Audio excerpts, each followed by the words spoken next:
I'm Grant. I'm going to make sure that I rotate evenly so that no one has to stare at my backside any longer than you have to. I'm the Vice President of Digital Audience Development at McClatchy's, so it's a little bit different than some of the other speakers that you've heard. I don't have one favorite child, I have 30 of them. So each of the programs that we do ladder up to see how we can actually drive digital subscriptions for every single property that we own. I could talk for 6 hours about all the universal subscriptions we have, but what we're going to talk about are the side products, which has been thankfully teed up by some of the other presenters who have come in.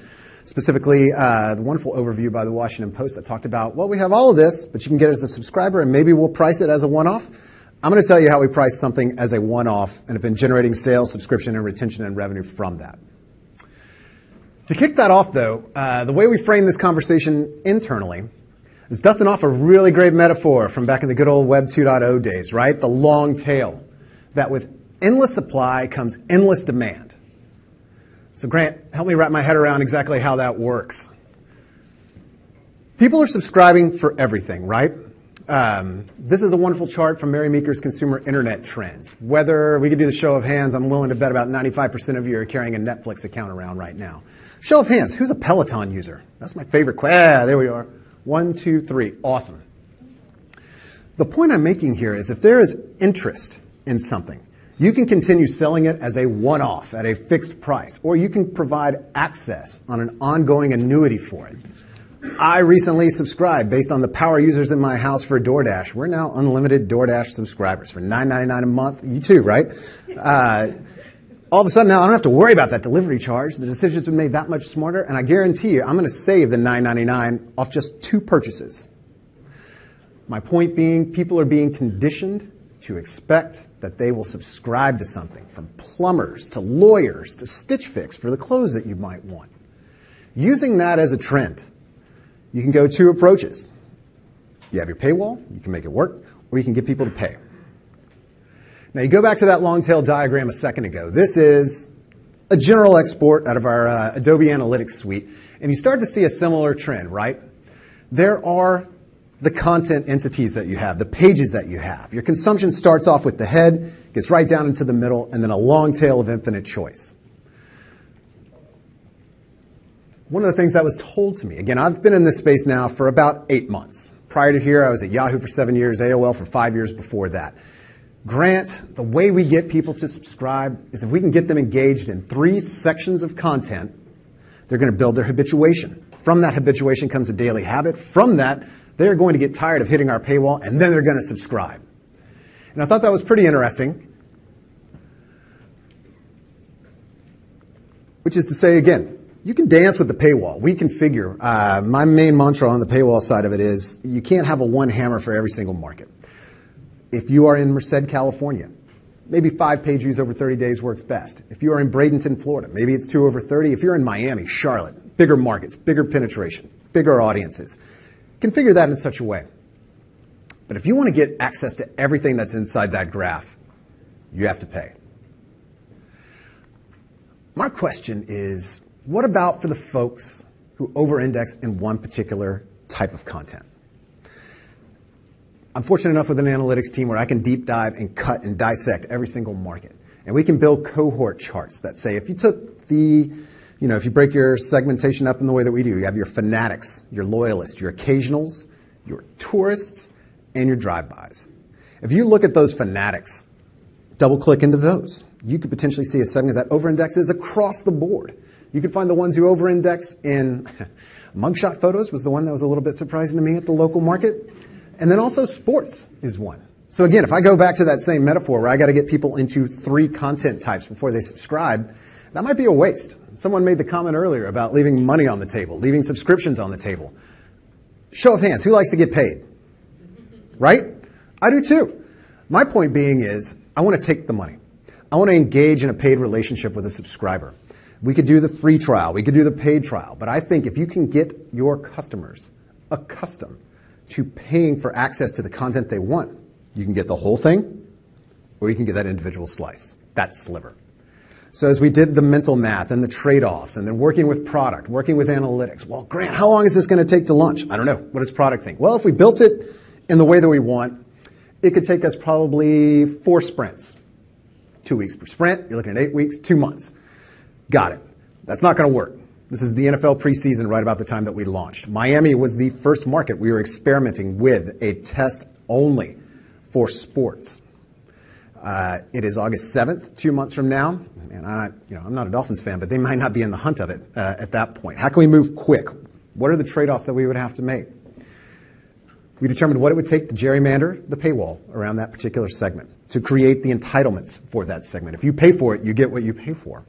Second, how quickly could we follow up? And then third, what's the potential revenue that we might lose?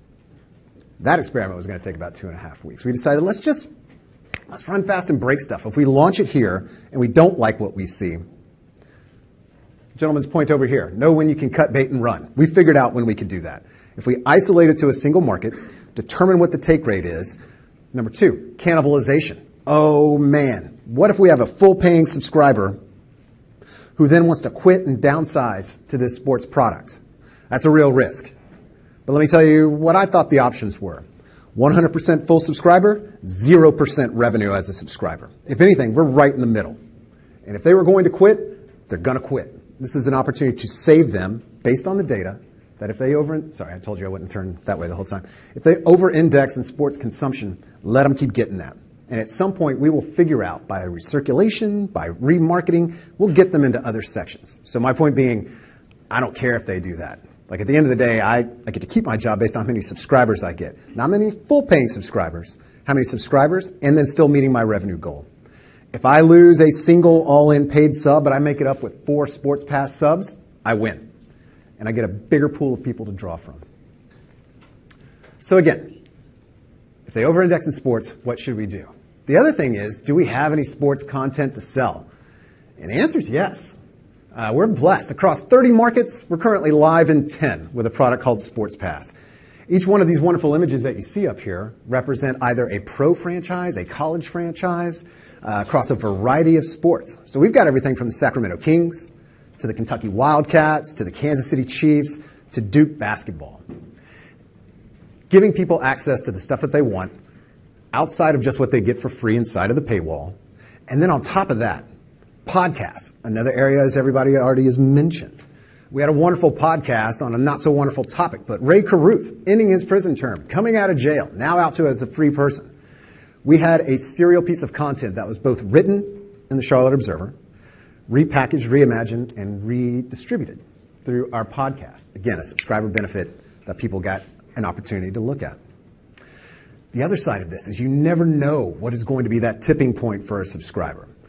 One of our colleagues who joined us from the Dallas Morning News, Dallas, an enormous market, in Texas, a sports-rich market.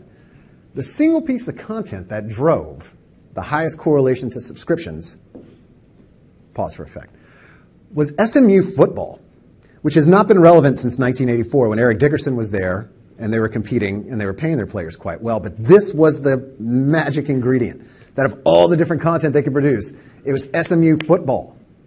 I'll give you a minute to look that up and see how good they are. But it was something sticky that brought them across the line. You never know what people will be interested in, whether it is high school football, which that image could not fit on the screenshot, or high school soccer, high school basketball. Figure out what they can wrap their hearts and their minds around, build a daily habit out of it, figure it out, write a SKU and sell it. So what did we do? I already revealed it. It's Sports Pass, but we figured out how, looking at that content graph, if I just isolated sports, put it on, and someone else brought up the topic of how do you leverage data. Apologies, I was being mic'd up when that came up. Last year, we made an investment in a full marketing tech stack. Inclusive in that is a data management platform, DMP. Now, that could be anything from Crux, it could be Adobe Audience Manager, it could be something. But my friends, that's mission critical and you need to get that. Managing your segments by spreadsheets is admirable, but it's very hard to weaponize and very hard to plug into something that you can go to market with. We created across the markets that we had, find customers, consumers, unique visitors, people who may have an identification number. Do they over-index in sports? Yes, check. Are they a paid subscriber in full? No. Hit them with an email, hit them with an ad, find them on social. Facebook pixel retargeting is also brilliant for that. Time that around the moments when things happen. Anyone happen to see Zion Williams' shoe explode in the middle of the court on the game last week? We did. And people were searching for it, and people were looking for it, and the more that we could join in that conversation, highlight our product exists, pay off why they should take it, and then give them an introduction to a product. Sports Pass right now across the empire is running on a $30 for the first year, $50 for the second year. What that accomplishes for us, I don't have to worry about month-to-month churn. They are in. They are in for a year. They quit. That's unfortunate, but we still recognize 100% of the revenue because it is an annualized subscription. The renewal rate, I look forward to coming back and sharing with you because this did launch in August, right before the Miami Dolphins preseason game, followed up a week later by the Kansas City Chiefs, and then dovetailing with the kickoff of college football season across the board, whether it was TCU, whether it was Penn State, places where we had primacy, we launched. And in that, I was told I could not share actual numbers, so trust me that the culmination of all these wonderful colors and all this wonderful chart is thousands of subscriptions, where we went from, can we sell one unlimited? Yeah. We're doing that, and we are also then, these represent the Sports Pass subscriptions, where you see a new market come on. Pent-up demand is where you see the party hat there, and then it starts to normalize out. The next level for us is to figure out how we will trigger this on our paywall. Another conversation around the variable paywall. A disproportionate amount of our starts come from that paywall. It's the chance to remind people the content is not free, that membership has its privileges, and where we can then weaponize that data, using that term for the second time. What hints are you giving?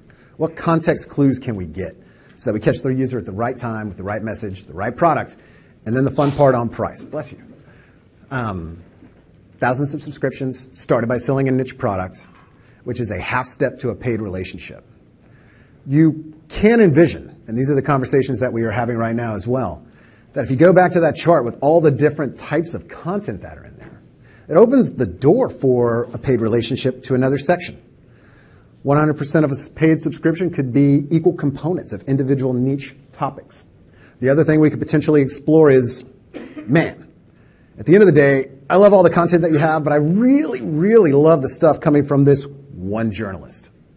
Is there a chance that we could create a SKU, that we could create an offer, that we could create a package down to the reporter level? And the reporters dig that, and we would be interested in that as well because it's another way to start a paid relationship with our subscribers, generating revenue, generating engagement, generating sales. And that was it.